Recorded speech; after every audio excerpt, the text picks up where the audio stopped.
রাহির বিয়ে উপলক্ষে তাকে কিছু কেনাকাটা করে দিয়েছিলাম। বিয়েতে যাওয়ার জন্য বিশেষ করে শাড়ি এবং কাপড়ের প্রয়োজন ছিল, তাই দুপুর 12টার দিকে আমি কুমিল্লা যাওয়ার জন্য রওনা দিছিলাম। হ্যালো এভরিওয়ান, আসসালামু আলাইকুম। সবাই কেমন আছেন? আশা করছি আল্লাহর রহমতে সবাই ভালো আছে। রাহির বিয়ে হঠাৎ করে ঠিক হয়ে যাওয়ার কারণে সময় নিয়ে অনেকটা হিমশিমে পড়ছিলাম। রাহির গায়ে হলুদে কিভাবে কি করব সেটা নিয়ে আলাপ আলোচনা করতে করতে প্রায় 11টা বেজে যায়। তার মানে আমাদের হাতে খুবই কম সময় ছিল। যেহেতু আজকে রাত্রে গায়ে হলুদ, সেজন্য গায়ে হলুদের জন্য যা যা প্রয়োজন সমস্ত কিছু আজকে বিকালের মধ্যে অ্যারেঞ্জ করতে হবে। তো এক একজনকে এক এক দায়িত্ব দিয়ে আমি কুমিল্লার উদ্দেশ্যে রওনা দিয়ে দিলাম দুপুর 12টার দিকে। আর কুমিল্লা গিয়ে পৌঁছাইতে আমার প্রায় সময় লাগছিল 1.5 ঘন্টার মতো, অর্থাৎ তখন প্রায় 1:30টা বেজে যায়। তাই দুপুরের খাওয়া দাওয়া শেষ করে অল্প একটু রেস্ট নিয়ে দুজন মিলে বের হয়ে গেছিলাম মার্কেটে যাওয়ার জন্য। চিন্তা করলাম কোনোভাবে লেট করা যাবে না, তাই তাড়াহুড়া করে বের হয়ে গেছিলাম। প্রথমে একটা কাপড়ের দোকানে গেছিলাম, যে দোকানে পাইকারি দামে কাপড় পাওয়া যায়। তাদের কাছে বিভিন্ন কোয়ালিটির কাপড়ের কালেকশন ছিল। বিশেষ করে আমরা হলুদের কাপড় কিনতে এই দোকানে গেছিলাম, তাই আমরা হলুদে পরার মতো কাপড়ের কালেকশন গুলো দেখতেছিলাম। এর মধ্যে আমরা একটা কাপড় চুজ করছিলাম যেটা হলুদে এবং আদার্স টাইমে পরানো যাবে। সো আমাদের হলুদের কাপড় কিনা ডান। এখন আমাদেরকে গর্জিয়াস টাইপের একটা ভালো মানের শাড়ি কিনতে হবে।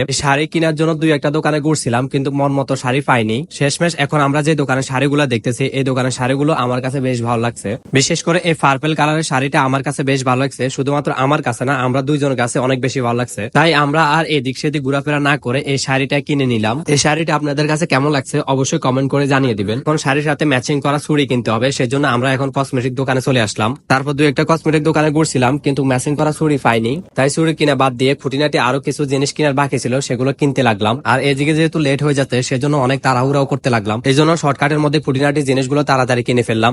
আর একেবারে শেষ মুহূর্তে গিয়ে আমরা এই ছোট্ট দোকান থেকে ম্যাচিং করা চুড়িগুলো পাইছিলাম। মনে মনে সেই অনেক বেশি হ্যাপি হয়েছে ম্যাচিং করা চুড়িগুলো কিনতে পেরে। যাই হোক, মোটামুটি শপিং করা কমপ্লিট। এখন আমাদেরকে বাড়িতে যেতে হবে। এদিকে আমি ভাবছিলাম হেয়ার কাট এবং শেভ করব, কিন্তু সময়ের অভাবের কারণে হেয়ার কাট এবং শেভ কোনোটাই করা হয়নি, যার কারণে আমাকে দেখতে অনেক বেশি বাজে দেখাচ্ছে। তো যাই হোক, কুমিল্লা থেকে বাড়িতে যাওয়ার জন্য আমরা বাসে উঠতে উঠতে প্রায় 7টা বেজে গেছিল। খুব তাড়াহুড়াই করছিলাম, কিন্তু কোন দিক দিয়ে সময় চলে গেছে টেরই পাইনি। এদিকে আমাদের বাড়ির সবাই তো খুবই চিন্তিত হয়ে আছে, কেন আমরা এখনো আসতেছি না। আসলে আমরা যখন খুব তাড়াহুড়া করি তখন কিভাবে যে সময় চলে যায় একেবারে টেরই পাই না। তার উপরে তাড়াহুড়ার মধ্যে সমস্যার মধ্যেও পড়তে হয়। ঠিক আমরা যেমন সমস্যার মধ্যে পড়ছিলাম। মূলত আমরা যে বাসটিতে উঠছিলাম সেই বাসটি মেয়ার বাজার পর্যন্ত এসে সকল যাত্রীদেরকে নামাই দিছিল। তারপর আমাদেরকে অন্য একটি বাসে উঠতে হয়েছিল। যাই হোক, বাড়িতে গিয়ে পৌঁছাইতে প্রায় 9টা বেজে গেছিল। আর এই ছিল আজকের ভিডিও। সবাই ভালো থাকবেন, সুস্থ থাকবেন, আর অবশ্যই আমাদের জন্য দোয়া করবেন। আল্লাহ হাফেজ।